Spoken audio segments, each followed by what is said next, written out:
बुलेटिनची सुरुवात करतोय का ब्रेकिंग न्यूजनं नारायण राणेंनी संजय निरुपम यांच्याबाबत नाराजी व्यक्त केली आहे। नाराजीमुळे नारायण राणे मुंबईतील प्रचारात आता सहभागी होणार नाहीयेत। मुंबई सोडून सर्व ठिकाणी राणे प्रचार सभा घेणार आहेत। एक मोठी बातमी आपण या ठिकाणी पाहत आहोत। याआधी देखील शरद पवार यांनी संजय निरुपम यांच्यावर टीका केली होती। संजय निरुपम हा मूर्ख माणूस असल्याचं त्यांनी म्हटलं होतं। आता काँग्रेसचे नेते नारायण राणे यांनी संजय निरुपम यांच्याबाबत नाराजी व्यक्त केली आहे। फोन लावून आपल्यासोबत आहेत आपले प्रतिनिधी रामनाथ दवणे। रामनाथ, नारायण राणेंनी संजय निरुपम यांच्याबाबत नाराजी व्यक्त केली, नेमकं कारण काय या नाराजी मागचं?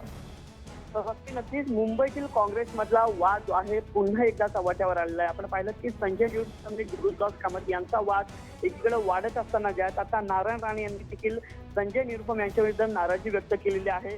गेल्या आठवड्याभरातच गुरुदास कामत यांच्या नाराजीबाबतचा वाद जो आहे हा या ठिकाणी कुठेतरी शमवण्यामध्ये नारायण राणे मध्यस्थी करतील ही भूमिका घेत संजय निरुपम यांनी नारायण राणेंची भेट घेतली होती।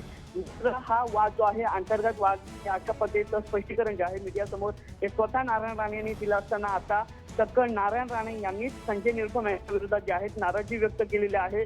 नेमकं या नाराजीचं कारण जे आहे अजूनही नारायण राणे यांनी स्पष्ट केलं नसलं तरी मुंबईतील कुठल्याही सभेला जे आहेत नक्कीच मुंबईतला काँग्रेसमधला वाद कुठेतरी चव्हाट्यावर आला आणि त्यामुळेच नारायण राणेंनी आता संजय निरुपम यांच्याबाबत नाराजी व्यक्त केली आहे। धन्यवाद रामनाथ, तुम्ही दिलेल्या या सविस्तर माहितीसाठी। या नाराजीमुळे नारायण राणे आता मुंबईतल्या प्रचारात सहभागी होणार नाहीयेत। मुंबई सोडून सर्व ठिकाणी आता राणे प्रचार सभा घेणार आहेत।